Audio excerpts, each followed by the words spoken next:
हमें तो अहले सियासत ने ये बताया है, किसी का तीर किसी की कमान में रखना। हाल ही में समाप्त हुए विधानसभा के शीतकालीन सत्र में विपक्ष एक बार फिर फीका फीका दिखा। जो सियासी असला विपक्ष ने सत्ता पक्ष को घेरने के लिए तैयार किया, उसका इस्तेमाल उसी पर हो गया। भ्रष्टाचार पर चर्चा मांग कर विपक्ष की मंशा सरकार के लिए चक्रव्यूह रचने की थी, पर खुद विपक्ष ही इसमें फंसा दिखा और सत्ता पक्ष ने गड़े मुर्दे निकालकर जबरदस्त पलटवार किए।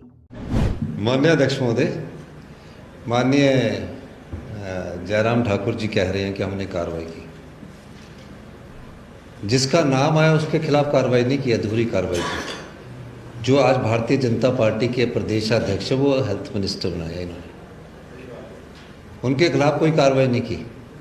शायद ही भाजपा ने सोचा होगा कि नियम 67 के तहत भ्रष्टाचार पर चर्चा की मांग सरकार मान लेगी, पर सरकार ने सहजता से इसे मानकर भाजपा को चौंका दिया। पर शायद पहले दिन भाजपा इस चर्चा के लिए तैयार ही नहीं थी। दिखा तो ऐसा ही कि सदन के अंदर सरकार को घेरने से ज्यादा सदन के बाहर रैली की तैयारी थी। कायदे से भाजपा को हमलावर होना था, पर दिखा उलट। सत्ता पक्ष की तरफ से मोर्चा संभाला खुद सीएम ने और 2 दिन चली भ्रष्टाचार पर चर्चा में भाजपा को ही घेर लिया। सत्ता पक्ष ने कुछ नेताओं के सीधे नाम लिए तो कहीं बगैर नाम लिए ही कांग्रेसी विधायक काफी कुछ कह गए। पहले दिन तो हालात ये हुए कि नेता प्रतिपक्ष अपने प्रदेश अध्यक्ष का बचाव करते दिखे, जो सदन के सदस्य भी नहीं है। सत्ता पक्ष से भोरंज विधायक सुरेश कुमार ने कांगड़ा और बिलासपुर के भाजपा नेताओं पर गंभीर आरोप लगा मोर्चा संभाला, तो सीएम ने भाजपा के प्रदेश अध्यक्ष डॉक्टर राजीव बिंदल को निशाने पर लिया।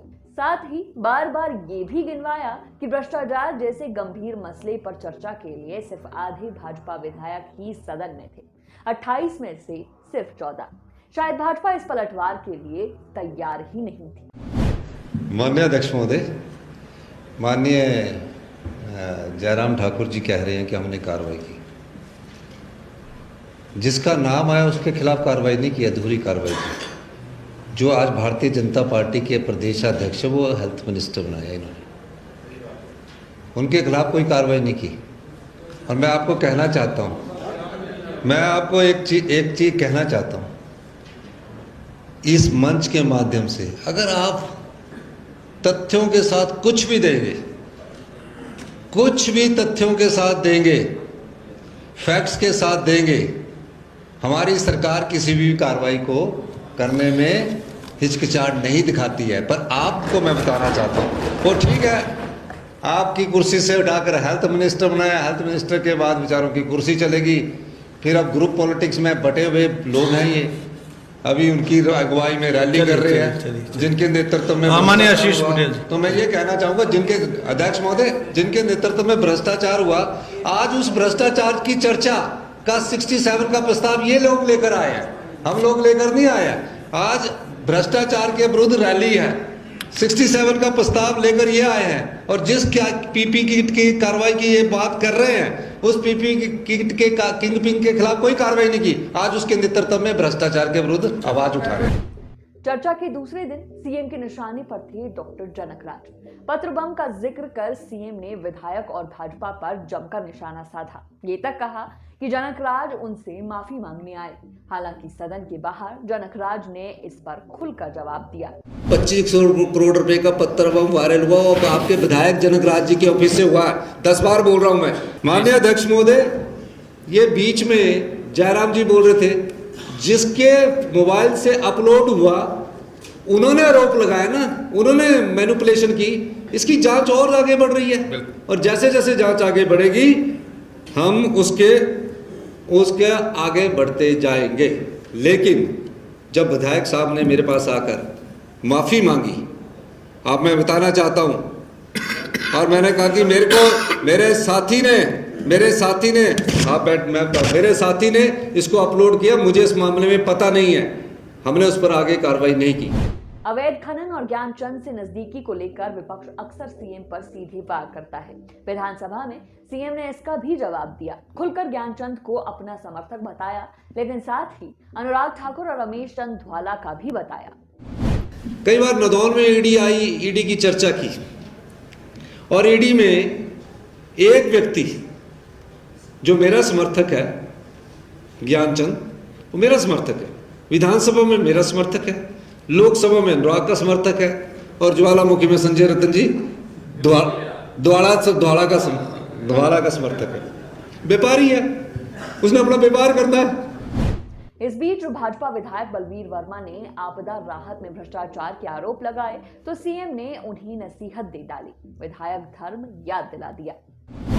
विपक्ष वैसे तो गंभीर नहीं है, लेकिन फिर भी बलवीर वर्मा जी ने एक स्वीपिंग स्टेटमेंट दे दी कि आपदा में घोटाले हुए। मैं चाहता हूँ जिन लोगों को गलत अगर मकान मिले हैं और आप मानते हैं कि तो 7 लाख रुपया मिला है, तो आप भी वहाँ के विधायक हैं, आपका भी ये दायित्व बनता है कि आप पूरी लिस्ट अभी यहाँ रखिए ताकि हम उसकी इंक्वायरी भी करवा सकें।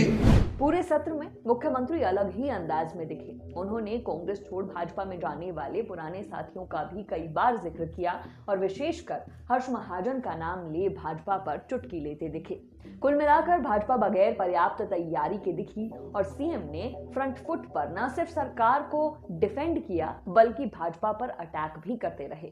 कांग्रेस के नेताओं ने भी सदन के अंदर व बाहर भाजपा की फिरकी दी। सदन में डिप्टी सीएम मुकेश अग्निहोत्री ने तो भाजपा को आरोप लगाने की ट्रेनिंग लेने का परामर्श भी दे दिया।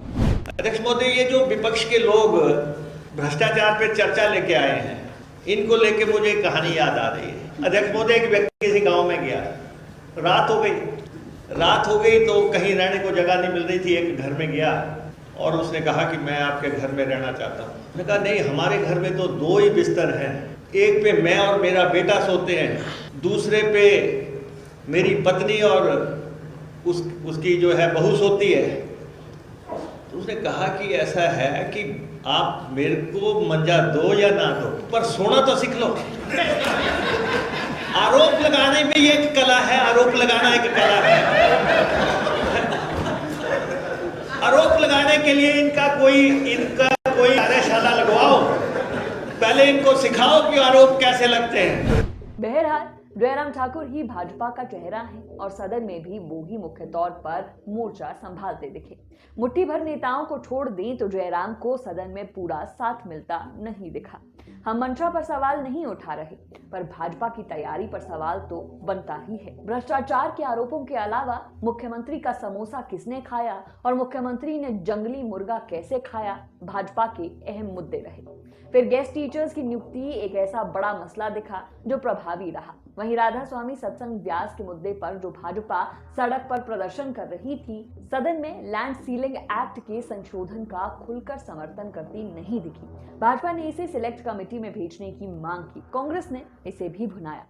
ले देकर इस सत्र में विपक्ष के हिस्से कुछ आता नहीं दिखा। समोसा और मुर्गे के आगे जनहित के मुद्दे लगभग गौण रहे। 2 दिन नियम 67 की चर्चा में गुजरे, जिसके चलते जनहित के कई सवाल भी नहीं लग सके।